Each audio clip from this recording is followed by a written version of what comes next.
so happy to be back, not only at NOVA, but also, of course, at the EurAfrican Forum. And I thought that I was going to be presented by Anita.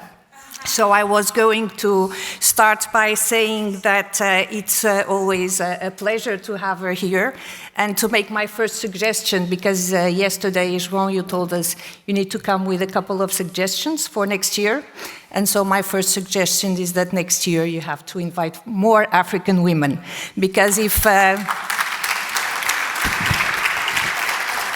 if they bring half the energy, half the self-assurance, half the pride that Anita brings to this event, I'm sure that this is going to be even best than ever, as the President was saying. So as you said, you asked me to tell you about this summit that is going to take place in November. So it's the 7th EU-AU summit. This time, in fact, the 7th AU-EU summit, since it's going to take place in Angola. Why is it so important this year? Because it's the 25th anniversary of the relations between EU and Africa, so 25 years after the first summit that took place in Cairo. We are again bringing together the heads of state and government of Africa and Europe. Yesterday, the Minister of Foreign Affairs was, very strong on saying that we should speak Portuguese because we are in Portugal. So I'm not speaking in Portuguese, but I'm going to start by saying how important Portugal has been in this context. Not always people remember that, but it was during the Portuguese presidency of the Council of the European Union in 2000 that the first such summit was organized. So it is the EU-AU process is an initiative of Portugal.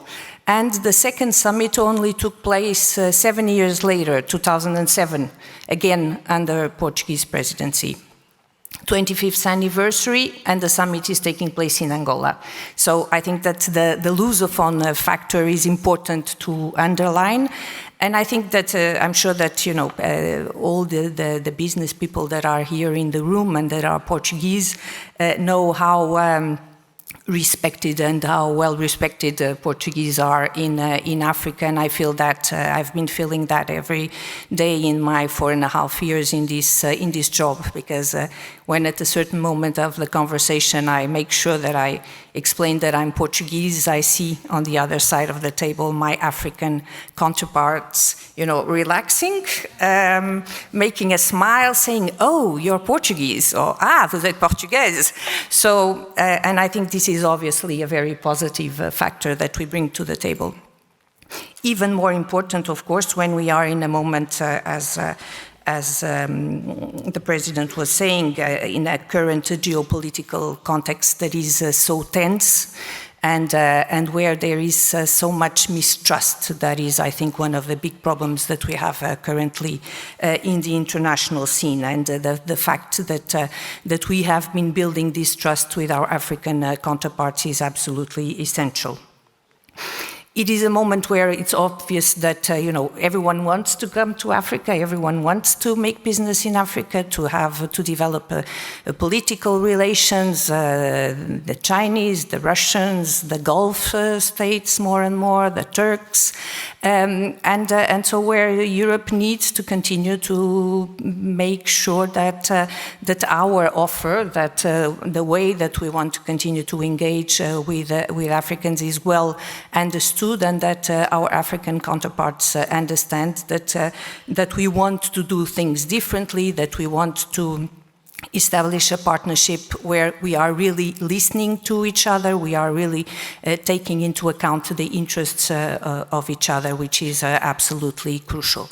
I remember that after the summit in Brussels in February 2022, I was in an audience like this, talking about the results of the summit, and the Senegalese ambassador who had co-chaired the senior officials meeting with me was sitting there as well. And there was someone in the audience saying, you Europeans, you always come up with solutions, you always, come and decide and impose on us the agenda of our relationships. And the Senegalese ambassador said, no, I want to answer this question. And he said, you are completely wrong, because I was there, I was sitting there. It took us hours and hours of long negotiations, and you can be sure that every word that is in this statement that we have approved together is agreed upon by us, by the African side. So this is the logic of the relationship, and I think that with this and over the years, I think we've managed to come to a different state of relations, where very, very clearly in the last ministerial meeting that took place in May, in Brussels, there was a level of engagement and of trust between African and European leaders that different from previous years. So that is how we are preparing for the summit that will take place now in November, 25th, 26th November in Luanda. As I told you, it's the biggest format that we have in a continent-to-continent relationship. 27 heads of state and government on the youth side, 55 delegations coming from Africa. So a huge meeting that will be taking place in Luanda. If we look into the discussions that took place at the ministerial meeting, so to prepare the summit, there were three themes that kept on coming back on all the interventions. The first one was security, the second one was infrastructure, and the third one was multilateralism. So security, we go back to what the Minister of Foreign Affairs of Portugal was saying yesterday, the peace factor. So, when we can't, of course, the continent can't evolve, can't grow, jobs cannot be created if there is no peace and no stability. And so there was a big plea by our African partners that we continue to support the African solutions for the African problems, and that is what the EU is going to continue to make. To give you an example, since 21, the EU has supported the African Union member states with 1 billion euros in the context of what we call the European Peace Facility. So delivering military equipment and support to African peace forces and security forces.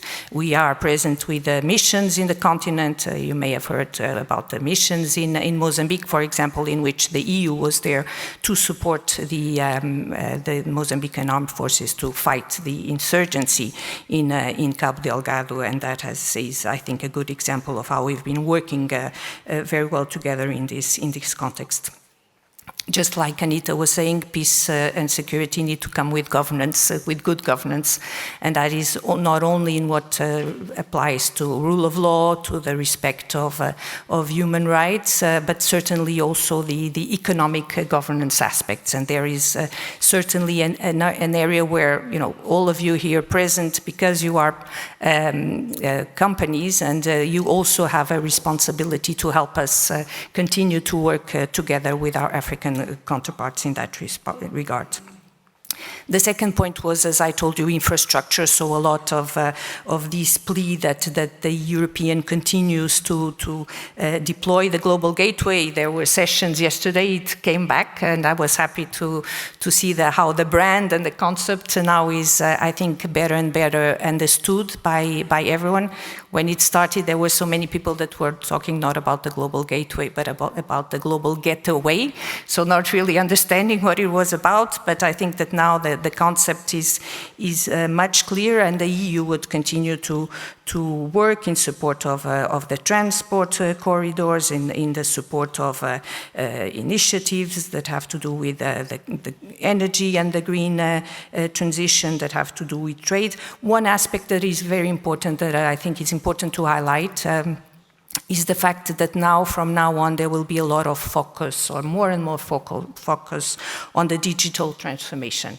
So everything that is artificial intelligence related will be very high on the agenda at the summit, and there's a request, a clear request by our African partners that we develop a cooperation with them in that regard. And that could be a second suggestion for next year, is that you try in the next EurAfrican Forum to concentrate more on these issues that have to do with the artificial intelligence, that have to do also with cyber security. There's a lot of concern about that, a lot of concern also about issues that have to do with foreign information manipulation and interference, FIMI, a lot of concern about what's happening in the social media platforms in Africa and in Europe as well, of course. So all these areas are important.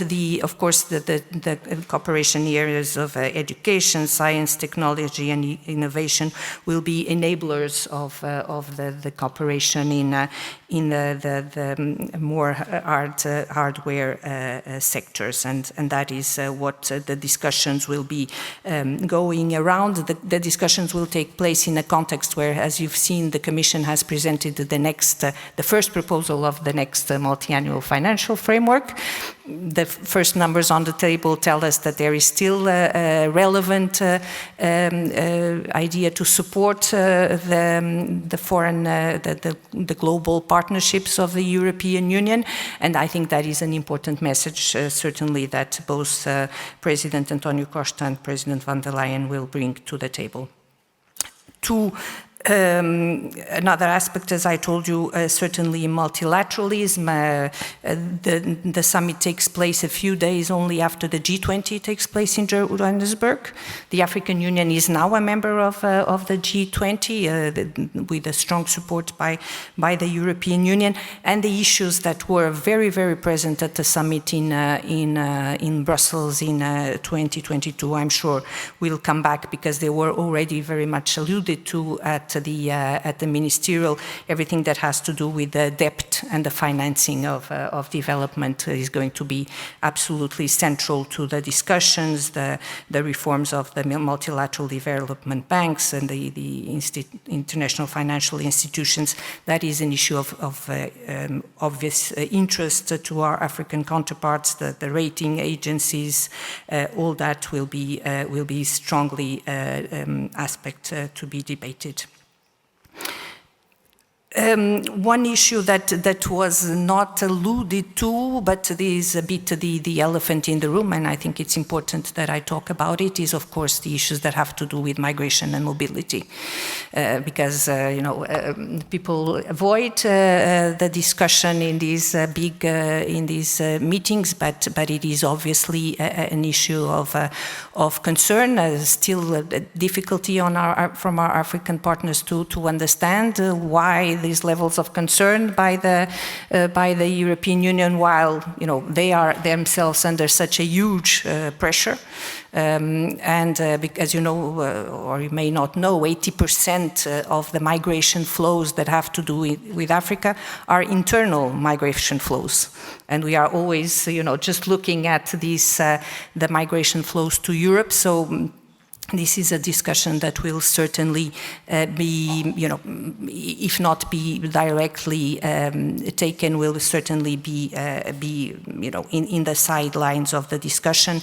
And there I would come to my third suggestion, that is the role of the diasporas. And if you, because I think it's we have huge African diasporas in Europe, and they can play a really important role, not only in the integration in supporting the integration of African migrants, but certainly in enabling a better understanding of what is really happening in what regards the migration flows between the continents.